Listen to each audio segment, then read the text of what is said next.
Toute la salle resta immobile lorsque l'élégante femme s'exprima en arabe. Personne ne sut répondre. Personne, sauf la fille de 10 ans de la femme de ménage. Dans les couloirs bondés du centre culturel de Lyon, la fillette était presque invisible, tandis que sa mère, Samira Benhamar, frottait silencieusement les sols de marbre. Les petites mains de la fillette serraient fermement un livre usé. Un employé murmura à voix basse. « Ce n'est que la fille de la femme de ménage. Que pourrait-elle bien faire ici ?» La délégation arrivée de l'Institut des cultures méditerranéennes de Marseille était arrivée plus tôt que prévu et son porte-parole parlait uniquement un ancien dialecte hadrami mélangé à des expressions arabes classiques que personne dans la salle ne parvenait à comprendre. Une vague de tension commença à se répandre dans le salon. « Musique !» Alors Leïla, à peine âgée de 10 ans, s'avança. Sa voix était tranquille, claire, assurée. « Je transmettrai ces paroles. » Les murmures s'éteignirent immédiatement. Son Excellence Karim El Fassi, président de la Fondation pour le dialogue interculturel, se pencha légèrement en avant. Ses yeux se plissèrent d'intérêt. « Où as-tu appris cela ?» demanda-t-il calmement. « Et qui t'a appris à parler avec cette autorité ?» Avant de continuer, si vous appréciez les histoires de personnes sous-estimées qui parviennent à surmonter l'injustice et à prouver leur vraie valeur, dites-nous dans les commentaires d'où vous nous regardez. Nous aimons découvrir jusqu'où ces histoires parviennent. Maintenant, continuons. Dans une salle remplie de voix importantes, il y avait des yeux qui ne se levaient jamais trop haut. La fille de la femme de ménage se déplaçait silencieusement parmi la foule. Sa présence était si légère que la plupart oubliaient qu'elle était toujours là. Cependant, chaque petit pas qu'elle faisait portait un poids invisible, un silence qui cachait bien plus qu'il ne montrait. La lumière du matin traversait les hautes fenêtres du centre culturel de Lyon. L'air sentait légèrement la poussière et le produit de nettoyage, cette odeur qui imprègne les sols de marbre frottés par des mains fatiguées avant l'aube. Le bruit des chaussures et le murmure constant des conversations remplissaient l'immense hall. Personne ne prêtait attention à la fillette blonde de 10 ans assise près du couloir de service. Ses pieds atteignaient à peine le sol depuis la petite chaise en bois. Elle s'appelait Leïla, et ce jour-là, musique, comme tant d'autres, elle tenait un livre trop grand pour ses mains. Les pages chuchotaient doucement à chaque fois qu'elle les tournait. Bien que ses yeux se détournassent constamment vers sa mère, Samira y travaillait comme femme de ménage. Son uniforme, un chemisier gris pâle et une jupe bleue foncée usée aux coudes et aux coutures, parlaient de journées interminables et d'un salaire insuffisant. Elle se déplaçait constamment, la serpillière à la main, se penchant sur le sol tandis que des hommes et des femmes vêtus d'élégants costumes passaient à côté d'elle. Personne ne ralentissait le pas pour la saluer. Personne n'offrait plus qu'un regard rapide, et encore, Leïla observait les épaules de sa mère. Chaque semaine, elle semblait s'affaisser un peu plus. Les dettes pesaient autant que les seaux que Samira traînait. Avis de loyer, factures impayées, la honte silencieuse de demander à crédit au petit magasin du quartier. Samira supportait tout cela sans se plaindre, mais sa fille le voyait, toujours. Les gens du salon ne voyaient que ce qu'ils voulaient voir. Pour eux, Samira n'était que la femme de ménage, et Leïla, seulement la fille de la femme de ménage. Trop petite, trop insignifiante, trop invisible pour compter. Mais en silence, Leïla étudiait. Elle suivait du regard les lettres arabes d'une affiche accrochée dans le hall et les répétait à voix basse. Ses lèvres formaient des sons que très peu auraient reconnus, grec, turc, latin, arabe classique, dialecte hadramis. Elle ne les avait pas appris à l'école ni en classe. Elle les avait appris en secret pendant des nuits silencieuses, lorsque les cahiers de son grand-père restaient ouverts sur la table de la cuisine. Son grand-père avait été militaire, linguiste, un homme qui avait jadis porté l'honneur comme d'autres portent un drapeau. Maintenant, tout ce qui restait de lui vivait dans la mémoire de Leïla, mot après mot. Personne ne le savait là, bas, personne ne pouvait l'imaginer. Une voix puissante résonna du fond du hall, ordonnant aux employés de se préparer à l'arrivée de Son Excellence Karim El Fassi. Le son retentit sur les murs. Les pas commencèrent à s'accélérer sur le marbre. Leïla referma soigneusement son livre et le serra contre sa poitrine. Sa mère la regarda brièvement avec une expression protectrice avant de replonger la serpillière dans le seau. La journée commençait à peine et pour l'instant, la routine les cachait à la vue de tous, comme si rien d'extraordinaire ne pouvait briser cette normalité. La petite clochette d'une porte latérale sonna lorsqu'un employé entra dans le bâtiment. Les conversations se mêlaient aux salutations rapides, aux pas pressés et aux ordres secs des superviseurs. Leïla restait immobile sur sa chaise, le livre posé sur ses genoux, tandis que le monde continuait de bouger autour d'elle. Elle était une ombre silencieuse dans un endroit qui ne regardait jamais 2 fois les ombres. Samira essora la serpillière. Ses doigts étaient rouges à cause de l'eau froide. Puis elle s'avança vers le comptoir de la réception. Un employé en chemise blanche impeccable passa à côté d'elle sans s'arrêter. « Le mouchoir de sa poche frôla le bras de Samira. Il ne le remarqua même pas. Il le faisait rarement. Layla suivit l'homme du regard. Puis elle regarda de nouveau sa mère. Samira croisa les yeux de sa fille pendant à peine une seconde, juste le temps de lui offrir un sourire fatigué et protecteur. Un sourire qui semblait dire « Moi, je te vois, même si personne d'autre ne le fait. » Et pour Layla, cela suffisait. De l'autre côté du hall, plusieurs jeunes assistants parlaient près d'une colonne de marbre. « Ouf, il y a trop d'invités », se plaignit l'un en arrangeant les manches de sa veste. « Burke, on va passer la matinée à courir partout. » Un autre laissa échapper un rire sec. « Au moins, nous n'avons pas son travail, » dit-il en désignant discrètement Samira, penchée sur sa serpillière. « Tu imagines ?» Les doigts de Layla se serrèrent autour du livre, mais elle ne dit rien. Elle était habituée. Les mots n'étaient pas directement adressés à elle, mais tombaient toujours suffisamment près pour faire mal. Le marbre brillait sous les mains de Samira. Cependant, personne ne voyait le brillant. Il ne voyait que l'uniforme. À ce moment, les grandes portes principales s'ouvrirent. Un groupe d'hommes élégamment vêtus entra dans le bâtiment. Leur conversation était chargée de formalités et d'accents arabes distincts provenant du Yémen, du Maroc et d'Oman. Ils sentaient légèrement l'encens et le bois ancien. Layla inclina doucement la tête et écouta. Se sont réveilla quelque chose de familier en elle, comme une mélodie oubliée. Ses lèvres commencèrent à bouger en silence, tandis qu'elle suivait le rythme des mots. Elle reconnaissait ces variantes linguistiques, non pas grâce à des professeurs, non pas grâce à des cours, mais grâce au cahier de son grand-père, à ses annotations, aux marques qui étaient restées gravées dans sa mémoire comme de l'encre sur de la pierre, mais personne ne l'observait encore. Pas encore. Samira replongea la serpillière dans le seau, bien que ses mouvements ne fussent plus aussi fermes qu'avant. Elle sentait les regards. Certains étaient curieux, d'autres méfiants et quelques-uns dangereusement intéressés. « Musique !» Layla retourna lentement à sa petite chaise en bois et rouvrit le livre sur ses genoux, comme si rien d'extraordinaire ne s'était produit. Ses lèvres bougeaient en silence, tandis qu'elle repassait d'anciennes lignes écrites en grec. En haut, depuis le balcon du 2e étage, son Excellence Karim El-Fassi continuait de l'observer. L'un de ses conseillers parla tout en organisant plusieurs documents. La réunion avec les représentants de Marseille commencera dans 20 minutes. Votre Excellence. Karim ne répondit pas immédiatement. Ses yeux restèrent sur la fillette. Il y avait quelque chose d'étrange en elle. Ce n'était pas seulement de l'intelligence, c'était de la discipline, du contrôle, de la quiétude. La plupart des enfants chercheraient à attirer l'attention en découvrant que quelqu'un d'important les observait. Layla non. Et c'était précisément ce qui l'intéressait le plus. « Qui est cette fillette ?» demanda-t-il finalement. Le conseiller hésita un instant. « La fille de la femme de ménage, Votre Excellence. Je crois qu'elle s'appelle Layla. » Et personne ne savait qu'elle parlait le hadrami? Apparemment non. Karim posa lentement une main sur sa canne sculptée. Intéressant. Musique. En bas, Samira finit de nettoyer près du comptoir de la réception et déplaça le seau vers le couloir de service. Layla leva les yeux. « Maman !» Samira s'approcha rapidement et parla à voix basse. « Ne leur parle pas trop. » Layla resta silencieuse. Les gens importants peuvent t'admirer 1 minute et te détruire la suivante. La fillette hocha lentement la tête. Musique. Elle ne discuta pas. Elle avait appris dès son plus jeune âge que le respect de certaines personnes était aussi fragile que du verre. Près de l'entrée principale, plusieurs assistants continuaient de commenter ce qui s'était passé. Je l'ai parfaitement entendu. Elle prononçait comme quelqu'un élevé au Yémen. Ce n'est pas possible. Peut être qu'elle a juste mémorisé des phrases, mémorisé un dialecte ancien. Les murmures se répandirent dans tout le hall. Alors, une silhouette commença à descendre lentement les escaliers du 2e étage. Il portait une tunique crème sous un gilet foncé parfaitement ajusté. Il marchait sans hâte, avec une sérénité qui faisait que les autres s'écartaient instinctivement de son chemin. Il s'appelait Omar Kelafi. Il était l'un des conseillers personnels de son Excellence Karim et avait la réputation de lire les gens en quelques secondes. Samira le vit s'approcher. Son dos se tendit immédiatement. Elle serra instinctivement le manche de la serpillière. Omar s'arrêta devant Layla.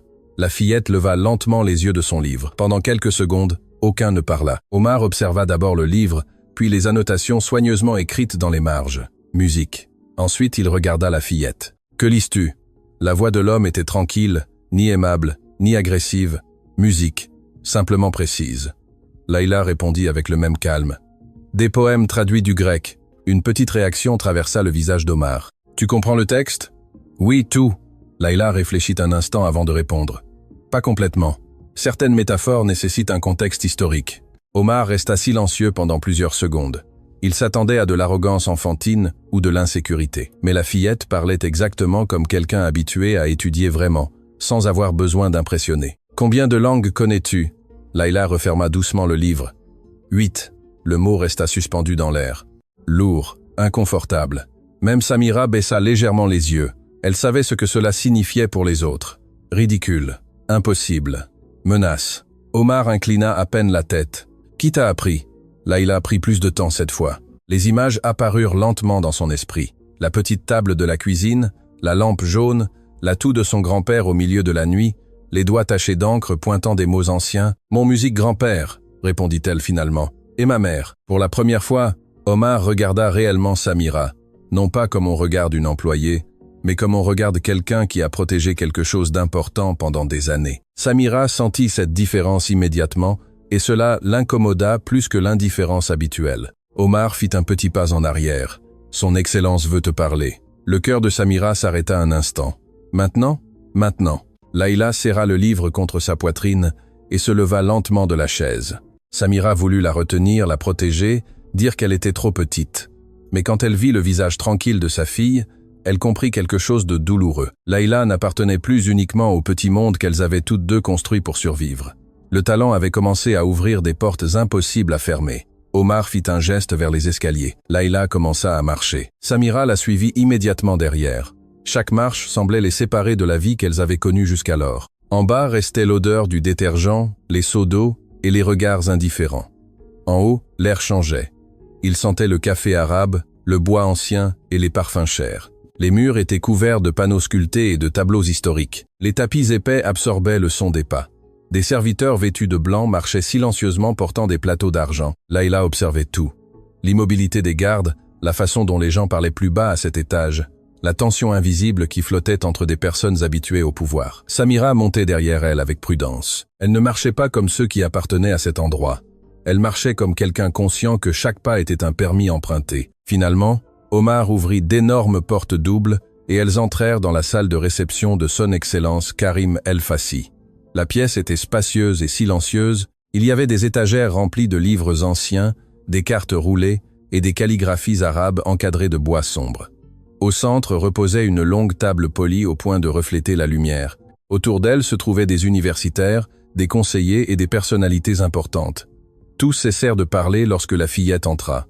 Les expressions changèrent immédiatement. Confusion, curiosité, musique, scepticisme. Samira sentit son cœur battre dans sa poitrine. Instinctivement, elle se rapprocha un peu plus de sa fille. Sa main fut sur le point de se poser sur l'épaule de Layla, mais elle s'arrêta parce qu'elle comprit que ce moment ne lui appartenait plus seulement à elle. Au fond de la salle se trouvait Son Excellence Karim. Sa tunique bleu foncé avait des bordures dorées qui brillaient doucement sous la lumière. Ses deux mains reposaient sur sa canne, tandis qu'il observait fixement la fillette. « C'est elle » demanda-t-il d'une voix grave. « Oui, Votre Excellence » répondit Omar. Layla inclina légèrement la tête. « Bon après-midi, Monsieur El Fassi. » Sa voix était douce, mais parfaitement claire. Un léger murmure parcourut la table. Certains hommes sourirent d'incrédulité, d'autres laissèrent échapper de petites railleries. Karim leva une main. Le silence revint immédiatement. Ses yeux restèrent sur Layla plus longtemps que sur toute autre personne dans la salle. Il observait de petits détails, la manière prudente de tenir le livre, la posture droite, la tranquillité, l'absence totale de besoin d'impressionner. Ce n'était pas un hasard. Cela parlait de formation, de discipline, d'héritage. Samira baissa légèrement les yeux. Elle tenait toujours le seau de nettoyage, même là-haut, même entourée de personnes importantes. Elle restait seulement la femme de ménage, mais sa fille venait de franchir une limite invisible. Et dans cette salle silencieuse, les premières questions sur son passé étaient sur le point de commencer. Les chaises grincent doucement tandis que plusieurs hommes se penchent en avant. Son Excellence Karim fait un petit geste de la main, indiquant à Layla de s'asseoir au bout de la longue table en bois. La chaise paraît immense comparée à son petit corps. Cependant, la fillette ne montre aucune gêne. Elle ne bouge pas nerveusement les jambes, ne joue pas avec ses mains. Elle pose simplement le livre soigneusement sur la table et y pose ses mains avec tranquillité. Samira reste derrière elle, près du mur, laissant discrètement le seau de nettoyage de côté. Elle garde la tête légèrement inclinée, bien que ses yeux ne quittent jamais sa fille. La voix de Son Excellence Karim emplit lentement la salle. « On m'a dit que vous parlez l'ancien Hadrami, en plus du grec. » Layla hoche doucement la tête. Plusieurs murmures parcourent la table. Un universitaire chuchote. « Impossible à cet âge. Un autre secoue lentement la tête. C'est peu, être un stratagème. Karim les fait taire d'un simple regard. Puis il observe de nouveau Layla. Expliquez-moi comment vous avez appris. Layla hésite un moment, non par peur, mais cherchant les mots les plus simples. Mon musique, grand-père était militaire et professeur. Ses doigts effleurent doucement le bord du livre. Il a voyagé dans de nombreux pays. Il écrivait tout ce qu'il voyait et entendait. Musique. Il tenait des journaux et des cahiers. La salle reste complètement silencieuse. Quand j'étais petite, il m'apprenait les lettres et les sons. Ensuite, il est tombé malade et ma mère a continué à m'aider. La gorge de Samira se serre. Elle ne s'attendait pas à être mentionnée dans cette salle. Pendant une seconde, ses yeux rencontrent ceux de Son Excellence Karim. Elle fait une légère inclinaison de tête, confirmant les paroles de la fillette. Karim observe cela attentivement. Comment s'appelait votre grand-père? Layla lève légèrement le menton. Le colonel Hassan Ben Ammar. La réaction est immédiate. Musique. Plusieurs hommes âgés échangent des regards. Les murmures changent de ton. Il y a maintenant de la reconnaissance. L'un des conseillers parle presque en un chuchotement. Hassan Ben Ammar, le traducteur militaire. Un autre répond lentement. L'homme qui formait les interprètes diplomatiques pendant les négociations du Golfe. Karim met un peu plus de poids sur sa canne. Ses yeux s'adoucissent un instant. J'ai entendu parler de lui. Layla incline légèrement la tête en signe de respect.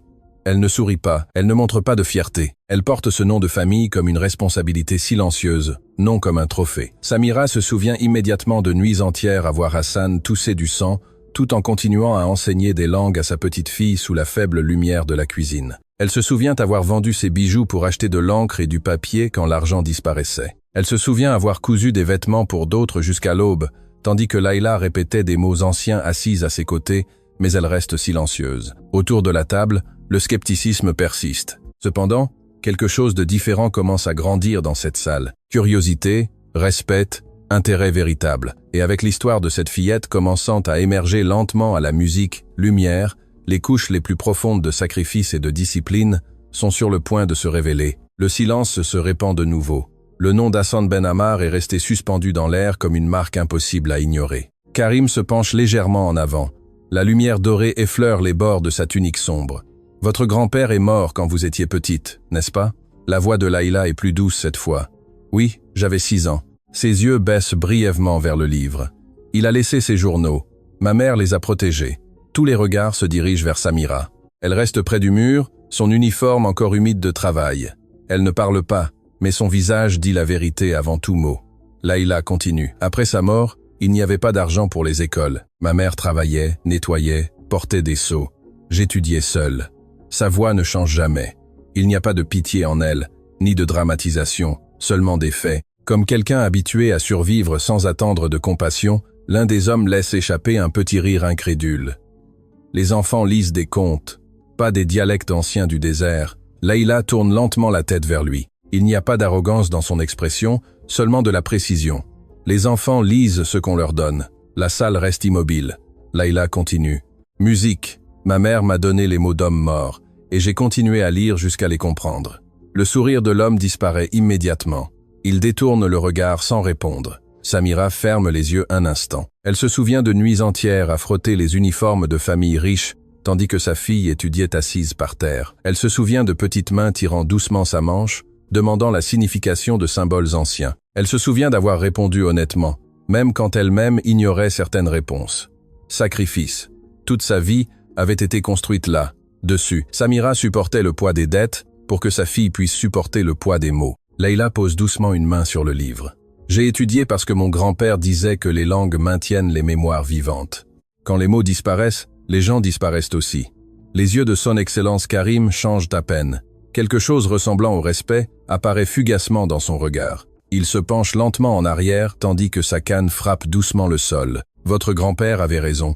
L'atmosphère de la salle change de nouveau. Les doutes ne disparaissent pas complètement, mais commencent à s'affaiblir, car la fille de la femme de ménage n'avait pas seulement répondu à des questions, elle avait apporté tout un héritage dans cette salle, et plus personne ne pouvait l'ignorer. Samira lâche lentement l'air contenu dans sa poitrine, mais au fond, son inquiétude grandit car la reconnaissance peut aussi apporter le danger. Et précisément dans cet équilibre délicat, la première véritable épreuve pour Layla est sur le point d'arriver.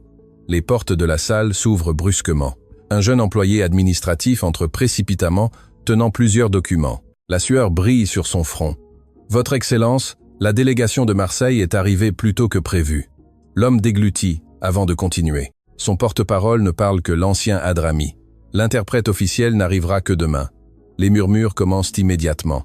Ce sera un désastre. Nous ne pouvons pas les faire attendre. Ce serait une insulte diplomatique. Karim frappe une fois le sol avec sa canne. Le son coupe la tension immédiatement. Toute la salle se tait. Alors, ses yeux se tournent lentement vers Layla. Ce n'est qu'un instant, mais tous comprennent ce que cela signifie. Amener la fillette. Plusieurs personnes réagissent avec incrédulité. Quoi? Une fillette? C'est absurde. Samira fait un pas en avant sans pouvoir se contenir. Votre Excellence, elle n'a que 10 ans. La peur apparaît clairement dans sa voix pour la première fois. Mais Karim ne quitte jamais Layla des yeux. Et pourtant elle comprend ce que personne d'autre ici ne comprend. Son ton est définitif. Musique, lourd, inébranlable. Layla se lève lentement de la chaise, serre le livre contre sa poitrine, non pas comme une protection, mais comme un rappel de qui elle est. Samira se penche rapidement vers elle. Sa voix tremble à peine. Fais attention, musique, ma chérie. Parle doucement. Ne laisse pas l'orgueil te faire chuter. Layla lève les yeux vers sa mère. Elle ne sourit pas. Elle n'essaie pas de la rassurer. Elle hoche simplement la tête comme pour lui dire « Je ferai ça correctement ». Omar Khelaifi fait un pas en avant. « Viens avec moi ». Les pas de Layla produisent à peine un son sur les tapis tandis qu'elles avancent vers la porte. Cependant, elle sent le poids de tous les regards sur elle. Mais ses épaules ne s'affaissent pas. Elle ne baisse pas la tête, ne recule pas.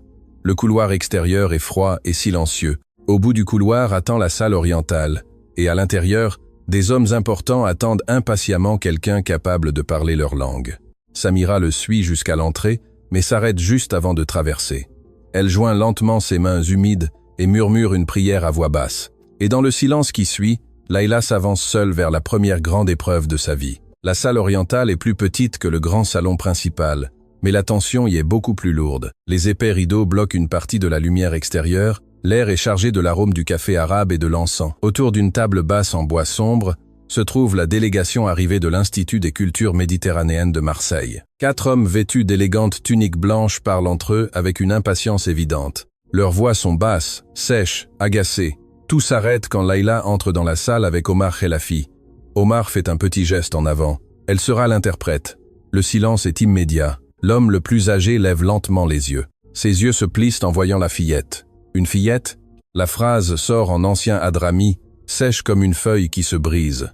Layla incline respectueusement la tête, puis répond dans le même dialecte. Parfaitement. Musique? Oui, je suis jeune, mais je peux transmettre vos paroles avec assurance à travers cette table. La réaction est instantanée. L'un des hommes ouvre légèrement les yeux. Un autre cache un sourire incrédule derrière sa main. Le vieil homme continue de l'observer plusieurs secondes, puis croise lentement les bras.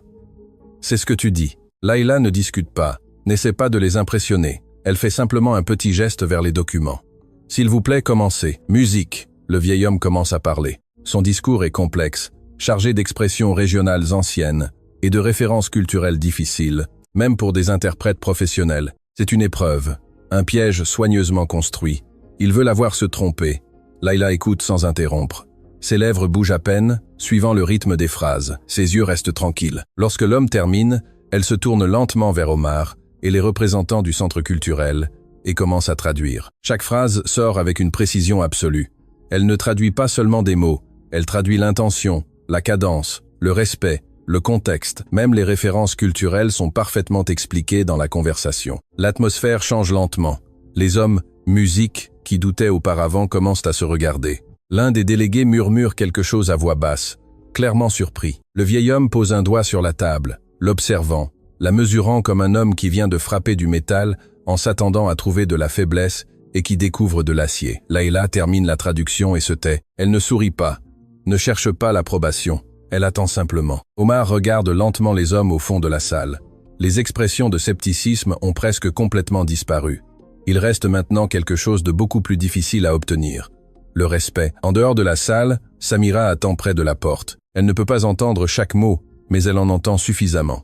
Et à chaque phrase prononcée par sa fille, son cœur bat plus fort. Une partie d'elle continue d'entendre. C'était une erreur, mais personne ne le dit car Layla ne faillit pas. Elle domine la situation. Dans la salle, le vieil homme reprend la parole, plus lentement cette fois, plus soigneusement. Et Layla répond de nouveau sans hésiter. La réunion continue pendant près d'1 heure et pendant toute cette heure, personne ne la traite plus comme une simple fillette. Lorsque les portes s'ouvrent enfin à nouveau, les assistants du couloir se lèvent immédiatement. Ils s'attendaient à de la tension, des problèmes, un chaos diplomatique, mais ce qu'ils voient est complètement différent. Les documents sont signés, les conversations se poursuivent calmement, et derrière eux, Layla marche en silence, serrant le même livre usé contre sa poitrine, comme si rien d'extraordinaire ne s'était produit. Mais tout a changé car les rumeurs commencent à se répandre dans tout le bâtiment. La fille de la femme de ménage a sauvé la négociation. La fillette parle mieux que les interprètes officiels. Son Excellence Karim avait raison. Les mots parcourent les couloirs comme un feu lent, et pour la première fois depuis longtemps, les gens commencent à regarder Samira différemment, non avec pitié, musique, non avec indifférence, mais avec respect, même si beaucoup ont du mal à l'admettre. Layla retourne silencieusement au couloir de service et se rassoit sur sa petite chaise en bois. Elle rouvre son livre, comme si le monde autour n'avait pas changé. Mais il avait changé, maintenant les regards s'attardent plus longtemps sur elle. Les conversations baissent de volume quand elle passe. Les portes restent ouvertes un peu plus longtemps. Même certains employés commencent à s'écarter discrètement pour lui laisser de la place. Un respect silencieux, petit, musique, mais réel. Samira observe tout cela en silence tout en tenant le seau de nettoyage. Elle entend des fragments de conversation, de l'admiration, de la surprise, mais aussi du ressentiment. Un jeune assistant murmure près de la réception. Elle n'est toujours que la fille d'une femme de ménage. La phrase fait mal. Samira le sent immédiatement, mais ensuite elle regarde Layla et quelque chose en elle reste tranquille. Qu'il musique parle, pense-t-elle. Elle a déjà gagné sa place. Peu après, Omar Khelaifi s'approche de nouveau de la fillette. Il l'observe quelques secondes, puis il hoche lentement la tête. « Tu as bien fait ». Son ton ne contient pas d'enthousiasme exagéré, seulement une reconnaissance authentique. Layla lève brièvement les yeux vers lui, puis elle regarde sa mère. Les yeux de Samira brillent légèrement, bien qu'elle essaie de le cacher. Elles n'ont pas besoin de mots. Elles savent toutes deux exactement ce qui s'est passé ce jour-là. Elles ont traversé l'épreuve de l'inconnu sans se briser. Et bien que son Excellence Karim n'ait pas encore reparlé directement à Layla, la fillette sent son regard l'observer, l'évaluer, musique, se souvenir de chaque détail. Au milieu de cette reconnaissance silencieuse, Layla comprend quelque chose d'important. Le vrai respect arrive rarement avec de grands discours. Il arrive par de petits changements. Dans la façon dont quelqu'un vous regarde, dans le musique, ton avec lequel il prononce votre nom, dans le silence inconfortable de ceux qui ne peuvent plus vous ignorer. La lumière de l'après-midi commence à entrer par les hautes fenêtres, peignant des lignes dorées sur le marbre. Et tandis que le bâtiment continue de résonner de voix et de pas, les premières graines de la reconnaissance ont déjà commencé à germer. Très bientôt, son Excellence Karim El-Fassi lui-même parlera directement devant tout le monde et cela changera leur vie pour toujours. Musique. La grande salle de réunion reste silencieuse. La lumière du crépuscule entre doucement par les hautes fenêtres, se reflétant sur la longue table en bois poli. Son Excellence Karim El-Fassi est assis en bout de table. Ses yeux restent complètement fixés sur Layla. La fillette est toujours debout à l'extrémité de la table, serrant le livre contre sa poitrine. Sa posture est parfaite. Elle ne paraît ni provocante ni soumise, simplement tranquille, contrôlée. Karim pose lentement ses 2 mains sur sa canne. Quand il parle, toute la salle écoute. Layla. C'est la première fois qu'il prononce son nom devant tout le monde. La fillette lève légèrement les yeux. J'ai observé votre travail. Le silence devient encore plus pesant. Vous avez servi de guide à des hommes incapables de se comprendre entre eux. Vous avez apporté du sens là où d'autres ne trouvaient que confusion. Les conseillers échangent des regards discrets. Personne n'ose interrompre. Et vous l'avez fait avec discipline, sans arrogance.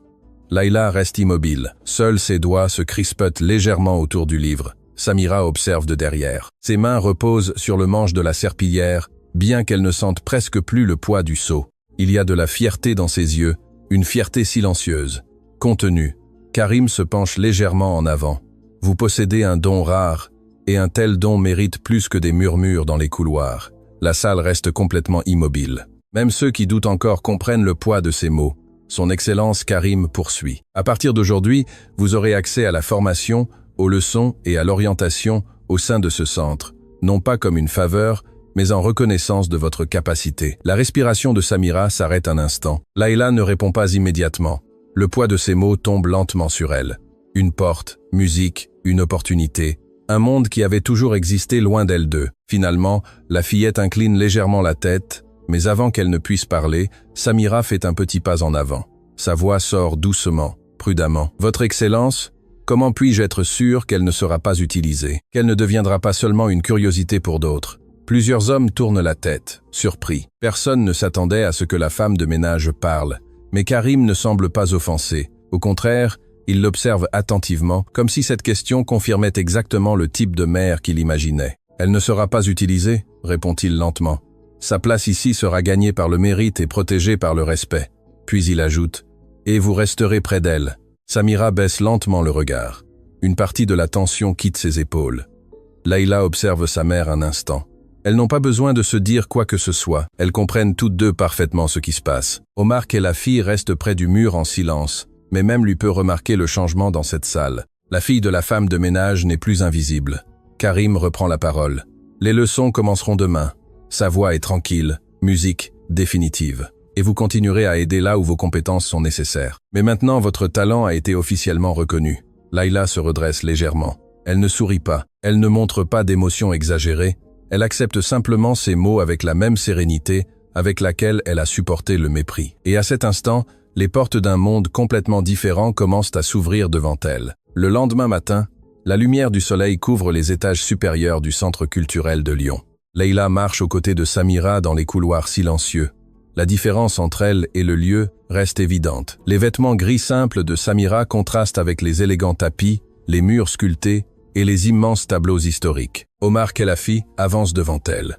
Finalement, il ouvre une lourde porte en bois. À l'intérieur se trouve une grande salle de réunion. Des universitaires, des conseillers, des spécialistes. Tous sont déjà assis autour de la table principale. Des documents, des cartes et des dossiers couvrent soigneusement chaque espace. Et lorsque les personnes présentes voient la fillette entrer, les murmures commencent immédiatement. Layla tient le livre contre sa poitrine et avance lentement. C'est pas son petit, précis. Elle n'essaie d'impressionner personne. Elle n'essaie pas de paraître importante. Elle marche simplement comme quelqu'un habitué à porter le silence sans se briser. Samira avance derrière elle, observant chaque regard, chaque geste, chaque petite réaction. Son Excellence Karim lève légèrement une main. « Layla, asseyez-vous ici. » Il désigne l'extrémité de la table principale. La chaise paraît immense comparée à elle, mais Layla s'assoit avec une tranquillité absolue. Ses pieds touchent à peine le sol. Malgré tout, elle reste parfaitement immobile. Autour de la table, plusieurs personnes continuent de l'observer avec scepticisme, d'autres avec une fascination authentique. Karim reprend la parole. « Vous observerez et ne parlerez que lorsque ce sera nécessaire. » Layla hoche la tête. Ses mains reposent sur le livre et elle commence à écouter. Elle observe tout, les pauses entre les conversations, les changements de ton, la façon dont certains hommes adoucissent leur voix devant son excellence, la façon dont d'autres cachent leur insécurité derrière l'arrogance. Samira observe sa fille de derrière et comprend peu à peu quelque chose de nouveau. Layla ne comprend plus seulement les langues, elle comprend les gens. L'un des universitaires murmure discrètement à un autre. Elle lit la salle de la même manière qu'elle lit les mots. Layla ne réagit pas. Ses yeux restent sur les documents et les conversations, traçant des schémas, connectant des significations, découvrant des choses que d'autres ignorent. Omar observe discrètement son Excellence Karim et comprend quelque chose d'important. Karim a choisi correctement car cette fillette ne se brise pas sous la tension. Elle l'absorbe, elle la retient, et précisément pour cela, lorsque la prochaine grande épreuve arrivera, personne ne pourra l'ignorer. La réunion avance lentement, les documents changent de main, les cartes sont déployées sur la table, les conversations se déplacent entre accords culturels, archives musique, historiques et négociations académiques. Layla reste silencieuse, observant, apprenant, musique. De temps en temps, certains participants continuent de lui lancer des regards discrets. Il leur est encore difficile d'accepter qu'une fillette de 10 ans soit assise là, mais plus le temps passe, moins elle semble déplacée. Alors le premier problème survient. L'un des conseillers ouvre rapidement un dossier et fronce les sourcils. Cela ne correspond pas. Un autre homme prend immédiatement le document. Les expressions commencent à se durcir. La traduction du message du Nord est incomplète. Non, elle est mal interprétée. Les murmures s'intensifient autour de la table. Une petite différence linguistique dans ce contexte peut se transformer en une insulte diplomatique, et tous le savent. Karim frappe doucement le sol avec sa canne. La salle redevient silencieuse. Que se passe-t-il? L'un des conseillers répond rapidement. La délégation du Nord a utilisé des expressions régionales ambiguës. Le document officiel interprète certaines phrases comme des exigences, mais elles pourraient signifier des suggestions diplomatiques. L'ambiance se tend immédiatement. Un autre homme prend la parole. Si nous répondons incorrectement, cela semblera un manque de respect. Les conversations commencent à se superposer à nouveau. Personne ne trouve de solution claire. Alors, Karim tourne lentement la tête vers Layla. « Pouvez-vous vérifier ?» Toute la table reste immobile. Plusieurs personnes semblent mal à l'aise avec l'idée. Une fillette résolvant un conflit que des spécialistes adultes ne peuvent interpréter. Mais Layla est déjà en train de se lever. Elle tient le document soigneusement entre ses mains. Ses yeux parcourent lentement chaque ligne. Les expressions anciennes, les références culturelles, les changements de dialecte cachés dans le texte. Le silence dans la salle est absolu. Samira observe de derrière. Son cœur bat fort, mais elle reste immobile. Elle sait que ce moment appartient uniquement à sa fille. Layla continue de lire. Ses lèvres bougent à peine, comme si elle entendait les mots dans sa tête avant de les prononcer. Finalement, elle lève les yeux. Ce n'est pas une exigence. Plusieurs personnes réagissent immédiatement. Layla continue calmement. La phrase originale appartient à une ancienne structure diplomatique utilisée au Yémen oriental. Littéralement, cela semble être une demande, mais culturellement, cela exprime la courtoisie et l'ouverture à la négociation. L'un des universitaires se penche en avant. « Vous êtes sûr ? Musique ?» Layla hoche la tête. « Oui ?» Puis elle pointe une ligne spécifique. Ici, le changement est dans ce mot. Il a été traduit par ordre, mais dans ce contexte, il signifie « espoir partagé ». La salle reste complètement silencieuse. L'un des spécialistes prend rapidement un autre dictionnaire. Il commence à vérifier le texte. Quelques secondes passent, puis il lève lentement les yeux, surpris. Elle a raison. Un autre homme examine la phrase, puis un autre. La tension commence à disparaître lentement. Les expressions d'inquiétude se transforment maintenant en incrédulité. Layla continue de parler. Il y a aussi une référence poétique ici. Elle pointe une autre ligne. Elle provient d'une ancienne expression bédouine. Elle ne parle pas de pouvoir politique. Elle parle de confiance entre alliés. La compréhension commence à se répandre sur toute la musique table. Le conflit diplomatique est né uniquement d'une mauvaise interprétation linguistique, et une fillette vient de le résoudre. Karim n'a jamais quitté Layla des yeux pendant toute l'explication. Musique. Il a vu des adultes perdre le contrôle sous une pression bien moindre, mais elle reste complètement tranquille, sans arrogance, sans besoin de montrer sa supériorité, simplement précise. Quand elle a terminé, Layla referme doucement le dossier et fait un petit pas en arrière. Elle ne cherche pas d'éloge, elle n'attend pas d'applaudissements, elle garde simplement le silence. L'un des conseillers expire lentement l'air qu'il retenait. Elle vient d'éviter un problème sérieux. Un autre homme hoche la tête sans quitter la fillette des yeux. Même ceux qui doutent encore commencent à manquer d'arguments. Samira sent une chaleur monter lentement dans sa poitrine. Ce n'est pas de l'orgueil exagéré, c'est du soulagement. Des années entières de sacrifice commencent enfin à prendre un sens. Karim se redresse légèrement sur son siège. Sa canne frappe doucement le sol une fois de plus. L'affaire est réglée. Sa voix est ferme, définitive. Musique. Puis il regarde directement Layla, et pour la première fois, une légère expression d'approbation apparaît clairement sur son visage. Bon travail. La phrase est courte, mais dans cette salle, elle pèse plus que n'importe quel applaudissement. La nouvelle se répand rapidement dans le centre culturel de Lyon. La fillette a résolu le conflit du Nord, a corrigé des erreurs que les spécialistes n'avaient pas détectées. Karim El Fassi l'a personnellement félicité. Les rumeurs parcourent les couloirs à une vitesse impossible à arrêter. Et avec l'admiration, quelque chose d'autre commence à grandir. L'envie, l'agacement, le ressentiment, car tous ne sont pas prêts à accepter que la fille d'une femme de ménage occupe une place parmi les universitaires et les diplomates. Et très bientôt, cette opposition aura un visage. L'après-midi tombe lentement sur le centre culturel de Lyon. Les lumières chaudes commencent à se refléter sur le marbre, tandis que les employés et les universitaires continuent de traverser les couloirs, des documents à la main. Mais maintenant, chaque fois que Layla marche dans le bâtiment, les conversations changent. Certaines personnes baissent la voix, d'autres l'observent trop longtemps et quelques-unes la regardent avec une gêne évidente. Musique, Layla reste la même, silencieuse, tranquille, avec le livre toujours serré contre sa poitrine. Samira, en revanche, ressent le changement avec beaucoup plus d'intensité. Elle le perçoit dans les petits gestes. Des portes qui se fermaient rapidement auparavant restent maintenant ouvertes. Des personnes qui n'avaient jamais salué commencent à incliner légèrement la tête en la voyant passer. Même certains employés lui offrent discrètement de l'aide, un respect silencieux, gagné, non pas donné. Cependant, tous n'acceptent pas cela. Dans une salle privée du 2e étage, plusieurs hommes conversent autour d'une table plus petite. L'un d'eux examine plusieurs documents avec une expression sévère. Il porte une élégante tunique couleur sable avec des broderies argentées. Sa posture irradie l'autorité et son regard, la méfiance. Il s'appelle Rachid Alami, ministre délégué à la culture invité et ancien conseiller diplomatique.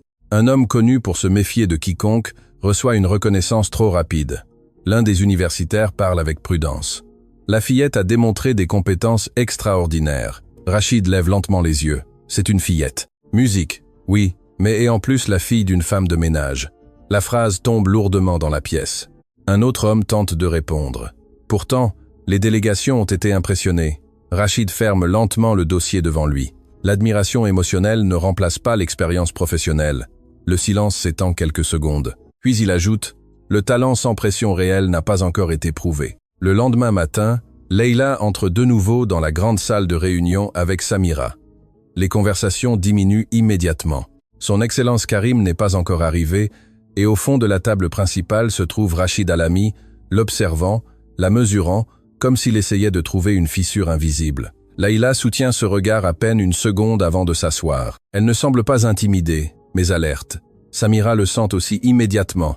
Cet homme est différent. Il ne regarde pas avec curiosité, il regarde en cherchant des erreurs. Rachid pose lentement ses deux mains sur la table. « Alors, vous êtes la fillette qui a impressionné toute Marseille. » La voix est tranquille, mais sèche. Leïla répond avec respect. « J'ai essayé de bien faire mon travail, monsieur. » Rachid arque légèrement un sourcil. Une réponse prudente. Certains hommes autour de la table restent inconfortablement silencieux. Ils connaissent parfaitement la réputation du ministre. Il aime mettre la pression sur les gens, surtout quand ils pensent qu'ils sont surestimés. Rachid poursuit. « J'ai entendu dire que vous parlez plusieurs langues anciennes. Oui, musique, monsieur, et que vous avez résolu des erreurs diplomatiques. » Leïla hoche lentement la tête. Rachid incline légèrement la tête, mais comprendre quelques phrases ne fait de personne un interprète. Le silence revient immédiatement. Samira sent son corps se tendre. Instinctivement, elle veut intervenir, mais elle s'oblige à rester immobile. Leïla doit affronter cela seule. La fillette soutient tranquillement le regard du ministre. La précision ne dépend pas de l'âge, mais de la compréhension. Plusieurs personnes présentes lèvent légèrement les yeux. La réponse est ferme, mais respectueuse. Rachid continue de l'observer plusieurs secondes, puis reprend la parole. Les mots sonnent bien quand la pression est faible. Son ton se durcit à peine. Mais vous n'avez pas encore affronté une véritable négociation. Leïla ne détourne pas le regard. Je suis prête à essayer. Samira sent un frisson parcourir son corps car elle vient de comprendre ce qui se passe. Rachid ne cherche pas à comprendre Leïla. Il cherche à la mettre à l'épreuve et s'attend probablement à la voir échouer. Le ministre ouvre lentement un épais dossier scellé de plusieurs symboles diplomatiques. Un message du Conseil commercial oriental est arrivé. Plusieurs conseillers réagissent immédiatement. Ils connaissent ces documents difficiles, remplis d'expressions régionales anciennes et de structures complexes. Même les interprètes expérimentés ont besoin de temps pour les analyser. Rachid place le document sur la table. Traduisez-le. La tension se répand instantanément dans toute la salle. Samira sent son cœur battre fort. Rachid continue sans quitter Leïla des yeux. Toute erreur démontrera les limites réelles de votre connaissance. Le silence est si profond qu'on peut entendre le léger bruit des feuilles bougeant sous la climatisation. Leïla observe lentement le document. Puis elle ouvre son livre à une page vide préparée pour des annotations. Sa respiration reste tranquille, mais en elle, tout est complètement concentré. Ce n'est plus une curiosité académique. Ce n'est plus une simple conversation. C'est un défi direct, et toute la salle le sait. Samira serre lentement ses mains l'une contre l'autre. Elle veut s'approcher, la protéger, mais elle reste immobile, parce qu'elle sait quelque chose d'important. Leïla a passé des années à se préparer à des moments exactement comme celui-ci. La fillette prend lentement le document entre ses mains. Ses yeux commencent à parcourir chaque ligne, chaque symbole, chaque changement de dialecte caché dans le texte. Rachid ne cesse de l'observer, attendant une hésitation, attendant de l'insécurité, attendant le moment exact où l'image construite autour de la fillette commencera à se briser. Mais Leïla reste complètement tranquille. Ses lèvres commencent à bouger à peine, suivant le rythme interne des phrases, comme si elle entendait des voix anciennes dans sa mémoire. Et puis elle lève lentement les yeux. La véritable épreuve vient de commencer. La salle reste complètement immobile. Personne ne quitte Leïla des yeux. Même le son de l'horloge ne semble plus exister dans cette pièce. Rachid Alami continue de l'observer avec un calme froid, attendant le moment exact où la pression commencera à la briser. Mais Leïla continue de lire. Ses yeux avancent lentement sur le document, ligne par ligne, mot par mot. Il y a des expressions anciennes mélangées à des références commerciales régionales, des dialectes du Golfe et des structures diplomatiques presque oubliées. Une épreuve conçue pour être trop difficile, surtout pour une fillette. Samira reste immobile près du mur. Ses doigts sont fermement entrelacés. Elle peut sentir comment l'air même dans la salle semble se tendre autour de Leïla, Mais sa fille reste tranquille comme toujours. Finalement, Layla lève les yeux et parle. D'abord dans le dialecte original. Sa prononciation est nette, précise, naturelle. Plusieurs personnes réagissent immédiatement. Rachid ne bouge pas, mais ses yeux se plissent légèrement. Layla continue. Elle traduit chaque phrase lentement, avec une clarté absolue. Elle ne se contente pas de convertir des mots. Elle explique des intentions, des nuances politiques, de petites différences culturelles cachées dans le langage diplomatique. La tension dans la salle commence à changer. L'un des conseillers prend rapidement un autre document pour comparer. Un autre universitaire commence à revoir des notes à la hâte. Layla continue de parler sans hésiter, puis elle s'arrête sur une ligne spécifique. Ses yeux restent fixés sur le texte quelques secondes de plus et quelque chose change dans son expression. Très petit, mais visible. Rachid le remarque immédiatement. « Y a-t-il un problème ?» demande-t-il. Layla lève lentement la tête. « Oui, monsieur. » Certains hommes échangent des regards tendus. Rachid pose ses deux mains sur la table. « Continuez. Musique. » Layla pointe soigneusement une phrase concrète. Cette traduction officielle est erronée. Le silence tombe comme une pierre. L'un des spécialistes réagit rapidement. Ce n'est pas possible. Elle a été préparée par des traducteurs certifiés. Layla reste tranquille. Le mot utilisé ici semble signifier obéissance. Mais dans ce contexte historique, il signifie protection mutuelle. La tension revient immédiatement. Plusieurs hommes commencent à revoir le document. Layla continue. Si cela est traduit incorrectement, cela semblera une déclaration de subordination politique. Et cela serait offensant pour le Conseil oriental. Les murmures commencent à se répandre. Rachid reste complètement immobile, mais maintenant il ne semble plus détendu. L'un des universitaires lève lentement les yeux après avoir vérifié les références historiques. Son visage a changé.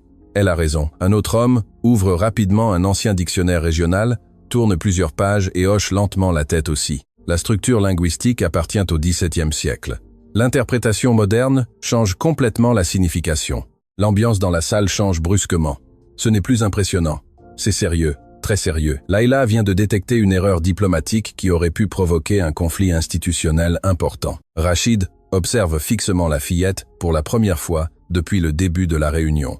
Il ne semble pas chercher des erreurs. Il semble évaluer quelque chose de complètement différent. Layla referme lentement le document et fait un petit pas en arrière. Comme toujours, sans chercher de reconnaissance, sans dramatisation, juste le silence. L'un des conseillers expire lentement l'air qu'il retenait. Elle vient d'éviter une crise diplomatique. Un autre homme hoche la tête à voix basse. Personne ici n'avait détecté cela. Samira sent un léger tremblement parcourir sa poitrine. Ce n'est pas de la surprise. Au fond d'elle, elle a toujours su qui était réellement sa fille. Ce qui l'émeut, musique, c'est de voir le monde le découvrir aussi. Rachid reste assis plusieurs secondes de plus. La salle attend sa réaction. Finalement, il parle. « Comment avez-vous identifié l'erreur si rapidement ?» Layla répond avec sérénité, parce que la phrase ne suivait pas la logique culturelle de la période. Rachid ne détourne pas le regard. Layla continue. Les anciennes délégations orientales évitaient les expressions de soumission directe entre alliés. Elles utilisaient des formules poétiques pour préserver l'équilibre et l'honneur. Plusieurs universitaires commencent à hocher lentement la tête. L'explication est correcte, trop correcte. Rachid appuie lentement son dos contre sa chaise, et pour la première fois, une petite partie de sa dureté commence à disparaître. Très musique, petite, mais visible. Intéressant. Le mot sort plus bas qu'avant, moins défiant, plus réfléchi. Son Excellence Karim, qui a observé toute la scène en silence, frappe doucement le sol avec sa canne. La salle redevient silencieuse immédiatement. Musique. Ses yeux se dirigent vers Rachid, puis vers Layla. Je crois que l'épreuve est terminée. Personne ne répond, parce que tous comprennent ce que cela signifie. Layla a surmonté le défi et l'a fait devant les hommes les plus critiques de toute l'institution. Karim reprend la parole. La compétence authentique n'a pas besoin d'élever la voix pour être évidente. Ces mots restent suspendus dans la salle. Lourd, ferme. Rachid reste silencieux plusieurs secondes de plus. Puis il incline lentement la tête, à peine, vers Layla. Ce n'est pas une révérence complète, mais venant de lui, c'est énorme, et toute la salle le comprend. La fille de la femme de ménage vient de gagner le respect de l'un des hommes les plus difficiles à impressionner. Samira baisse lentement les yeux. Musique. Ses yeux brillent légèrement, des années entières de fatigue, de travail invisible, de nuits silencieuses. Tout commence finalement à se transformer en quelque chose de différent, une dignité reconnue. Mais en Layla, quelque chose d'encore plus important se passe. Pour la première fois de sa vie, elle commence à comprendre qu'elle n'a plus besoin de cacher ce qu'elle est. La réunion se termine dans un silence très différent de celui du début. Ce n'est plus de l'incrédulité, c'est du respect. Même ceux qui se sentent encore mal à l'aise avec la présence de Layla évitent maintenant de la regarder de haut, car ils viennent de la voir corriger une erreur que des spécialistes expérimentés n'avaient pas détectée. Et tous le savent. Rachid Alami referme lentement le dossier devant lui. Ses mouvements sont plus lents maintenant, plus pensifs. L'homme qui était entré décidé à démasquer la fille de la femme de ménage vient de se retrouver sans argument. Musique, son Excellence Karim se lève. Le son de sa canne sur le marbre emplit doucement la salle. Tous se taisent immédiatement. Ses yeux parcourent lentement la table avant de s'arrêter sur Layla. Nous avons été témoins de quelque chose d'important. La voix est ferme, lourde, non seulement du talent. Il marque une petite pause, de la discipline, de la mémoire, une véritable formation. Layla reste immobile, les mains sur le livre, le dos droit. Karim poursuit. Beaucoup d'hommes passent des années entourés de connaissances sans réellement apprendre à écouter. Ses yeux se dirigent lentement vers les documents ouverts sur la table. Et aujourd'hui, une fillette a mieux écouté que nous tous. Personne ne répond car personne ne peut le nier. Samira sent sa poitrine se serrer lentement. Ces mots ont un poids qu'elle n'avait jamais imaginé entendre. Karim reprend la parole. À partir de ce moment, Layla Ben Ammar sera officiellement enregistrée comme apprentie linguiste du Centre culturel de Lyon. Plusieurs hommes lèvent légèrement la tête. C'est énorme. Ce n'est pas un simple éloge. C'est une reconnaissance institutionnelle, officielle, réelle. Layla cligne lentement des yeux. Pour la première fois depuis le début, quelque chose ressemblant à de l'émotion apparaît brièvement dans ses yeux. Très petit, musique, très contenu. Mais Samira le voit immédiatement et manque de fondre en larmes, parce qu'elle comprend parfaitement ce que cela signifie. Des années entières de sacrifices viennent d'ouvrir une porte impossible. Karim continue. Elle aura un accès complet aux archives historiques, à la formation académique et à un tutorat spécialisé au sein de ce centre. Les murmures commencent immédiatement autour de la salle. Tous ne sont pas à l'aise. Certains hommes échangent des regards tendus. Trop rapide, trop de pouvoir pour quelqu'un comme elle. Mais Karim lève légèrement la main et le silence revient. La connaissance n'appartient pas à une classe sociale. La phrase tombe comme une sentence. Elle appartient à ceux qui sont prêts à la porter correctement. Les yeux de Samira commencent à se remplir de larmes. Elle baisse immédiatement la tête pour le cacher. Toute sa vie, elle a entendu exactement le contraire. Que certains endroits n'étaient pas pour des gens comme elle, que certaines portes ne s'ouvriraient jamais, que la pauvreté devait accepter le silence. Musique. Et maintenant, l'homme le plus important de cet endroit vient de détruire cette idée devant tout le monde. Layla se lève lentement. Sa petite silhouette paraît presque fragile au milieu de cette immense salle, mais sa voix sort claire, ferme. « Merci, Votre Excellence. » Karim l'observe quelques secondes de plus, puis parle avec un calme étrange. « Ne me remerciez pas encore. » Plusieurs personnes lèvent légèrement les yeux. Karim continue. « La reconnaissance apporte des responsabilités et aussi des ennemis. » L'atmosphère se durcit légèrement. Layla écoute attentivement. Les gens acceptent facilement le talent tant qu'il reste petit. Mais quand il commence à prendre de la place, certains essaieront de le détruire. Samira sent un frisson parcourir son dos car elle sait que c'est vrai. Karim pose lentement ses deux mains sur sa canne. Comprenez-vous cela? Layla musique, soutient le regard du président et hoche lentement la tête. Oui, Votre Excellence. Karim semble satisfait de la réponse car la fillette ne semble pas naïve. Elle semble préparée. Cette nuit-là, le centre culturel de Lyon est presque vide. Les lumières des grands couloirs restent tamisées. Les échos de pas disparaissent lentement entre les colonnes. Samira termine de ranger les produits de nettoyage dans une petite pièce de service. Ses mouvements sont lents, fatigués, musique, mais différents. Il y a quelque chose de nouveau en elle, quelque chose qu'elle n'a pas ressenti depuis de nombreuses années.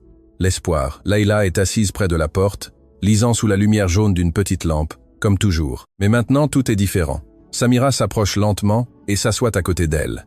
Pendant quelques secondes, aucune ne parle. Seul le doux son des pages remplit la petite pièce. Finalement, Samira rompt le silence. « Ton grand-père serait fier de toi. » Layla baisse lentement le livre. Ses yeux se tournent vers sa mère et pour la première fois depuis longtemps, la fillette semble vraiment petite de nouveau. « J'avais peur. » La confession sort à peine dans un murmure. Samira l'observe, surprise. Layla continue. « Quand Rachid m'a donné le document « Musique », j'ai pensé que être cette fois je ne pourrais pas le faire. » Ces mots brisent quelque chose en Samira. Parce que toute la journée, Layla avait semblé complètement tranquille, mais elle était toujours une fillette portant d'énormes attentes sur des épaules trop petites. Samira approche lentement une main et arrange une mèche de cheveux derrière l'oreille de sa fille. Un geste simple, maternel, protecteur. Le courage ne signifie pas ne pas avoir peur. Musique, ma chérie. Sa voix est douce, chaleureuse. Cela signifie marcher même quand la peur est avec toi. Layla baisse légèrement le regard. Samira sourit à peine. Tu as aussi appris ça de ton grand-père. Le silence revient, mais cette fois c'est un silence tranquille, sûr. Dehors, les lumières du grand bâtiment continuent de briller sur le marbre élégant et les murs historiques. Cependant, dans cette petite pièce de nettoyage, une mère et sa fille viennent de franchir le moment le plus important de leur vie. Et bien qu'elles ne le sachent pas encore, très bientôt tout Lyon commencera à entendre le nom de Layla Ben Ammar. La nouvelle se répand dans Lyon beaucoup plus vite que quiconque ne l'aurait imaginé. Musique. Ce sont d'abord de petits commentaires entre universitaires, puis des conversations dans les cafés culturels, puis des articles discrets dans les cercles diplomatiques. La fillette polyglotte du centre culturel, la fille de la femme de ménage qui a corrigé des traducteurs officiels. L'héritage oublié d'Hassan Ben Ammar, et à chaque nouvelle rumeur, de plus en plus de gens commencent à venir au centre juste pour la voir. Layla ne comprend pas entièrement cette attention. Elle continue d'arriver tôt avec sa mère. Elle continue de s'asseoir en silence avec son livre. Elle continue de marcher dans les mêmes couloirs où, quelques mois auparavant, personne ne levait les yeux en la voyant passer. Mais maintenant tout a changé. Les gardiens inclinent légèrement la tête quand elle entre. Les assistants lui ouvrent les portes. Les universitaires qui l'ignoraient auparavant commencent à lui demander son avis lors de petites réunions. Et pourtant, Layla reste la même fillette silencieuse. C'est précisément ce qui surprend le plus Son Excellence Karim. Un matin, Omar Kelafi entre dans la grande bibliothèque privée où Layla étudie. Il la trouve entourée de livres anciens, prenant soigneusement des notes sur un cahier usé. La lumière de l'aube tombe sur les pages ouvertes. Omar observe le silence de la scène quelques secondes avant de parler. Son Excellence veut vous voir. Layla lève lentement les yeux. Elle ne pose pas de questions. Elle ferme simplement le livre et se lève. La salle principale est plus remplie que d'habitude. Des diplomates, des professeurs, des universitaires, des représentants culturels, même des journalistes discrètement invités. Samira ressent immédiatement la différence à peine entrée avec sa fille. Les conversations diminuent peu à peu.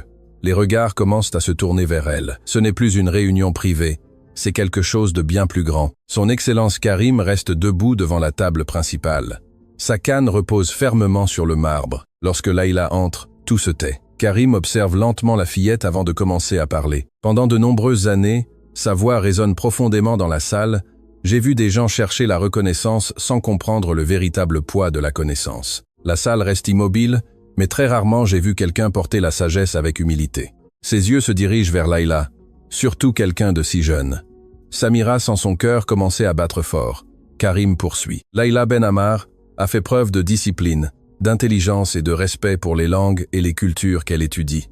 Plusieurs personnes présentes commencent à hocher lentement la tête. Elle a protégé des négociations importantes, elle a corrigé des erreurs diplomatiques et elle l'a fait sans arrogance. Le silence dans la salle est absolu. Karim lève légèrement la tête. C'est pourquoi aujourd'hui, elle sera officiellement présentée comme membre honoraire de la formation linguistique avancée du Centre culturel de Lyon. La nouvelle tombe sur la salle comme une vague. Certains visages montrent une surprise ouverte, d'autres de l'admiration et quelques-uns un agacement impossible à cacher. Mais personne n'ose interrompre car même ceux qui résistent connaissent déjà une vérité inconfortable. Layla a gagné cette place. Karim fait un geste de la main. Omar s'avance, tenant une petite boîte en bois sombre. Il l'ouvre lentement. À l'intérieur repose une élégante épingle dorée avec le symbole historique du centre culturel. Ce n'est pas simplement un objet, c'est une appartenance, une reconnaissance officielle, une histoire.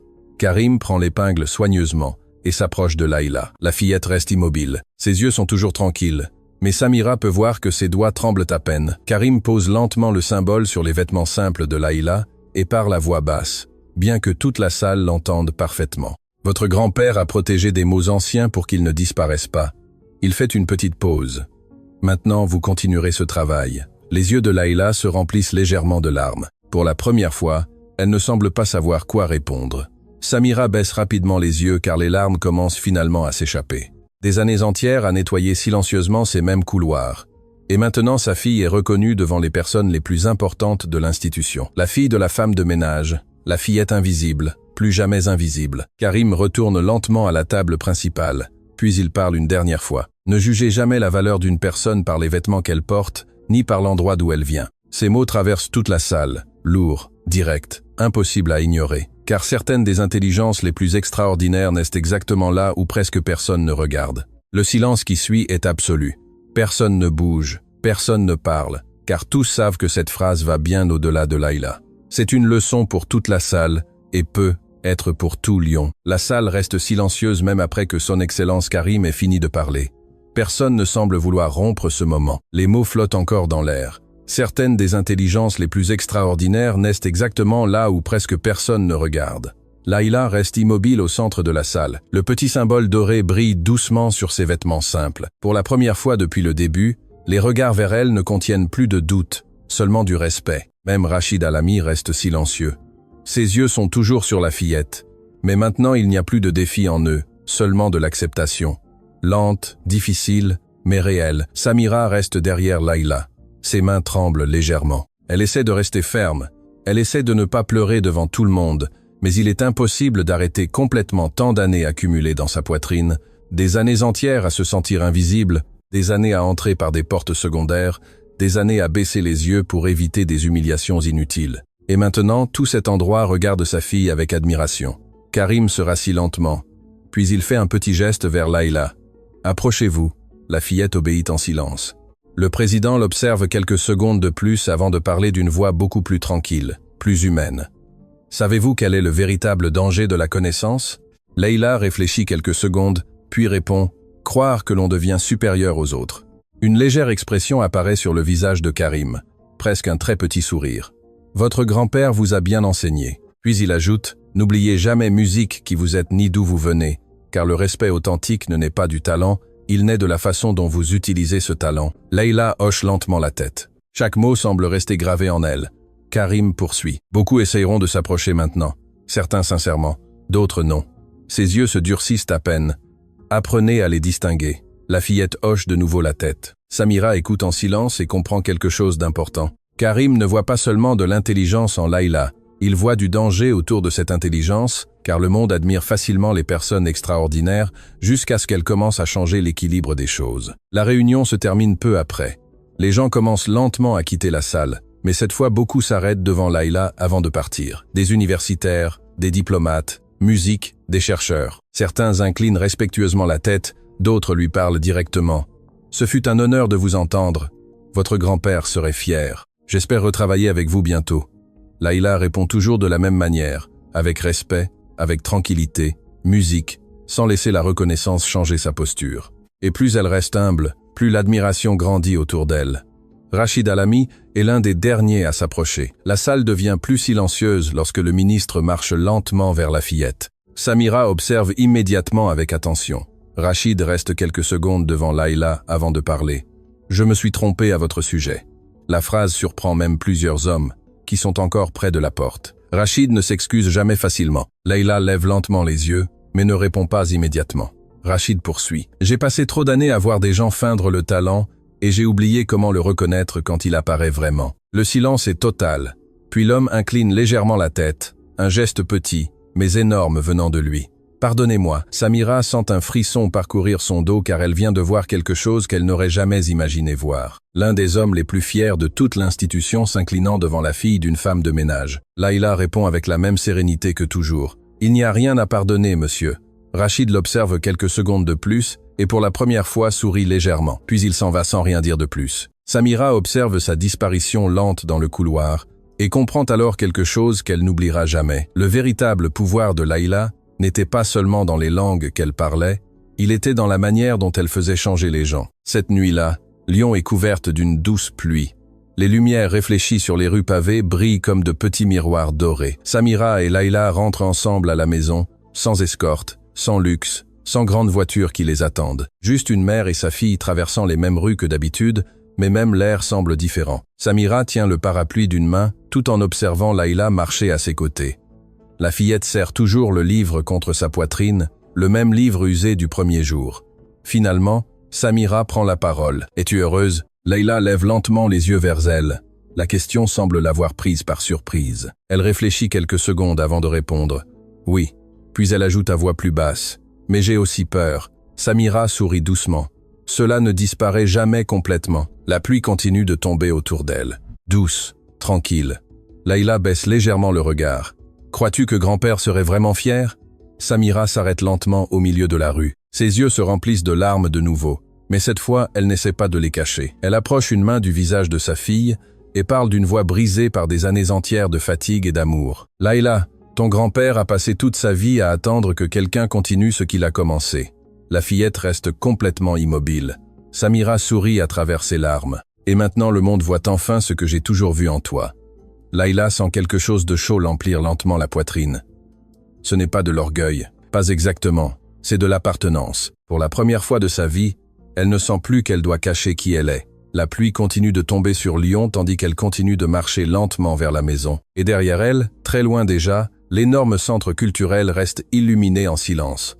L'endroit où la fille invisible d'une femme de ménage a changé son destin pour toujours.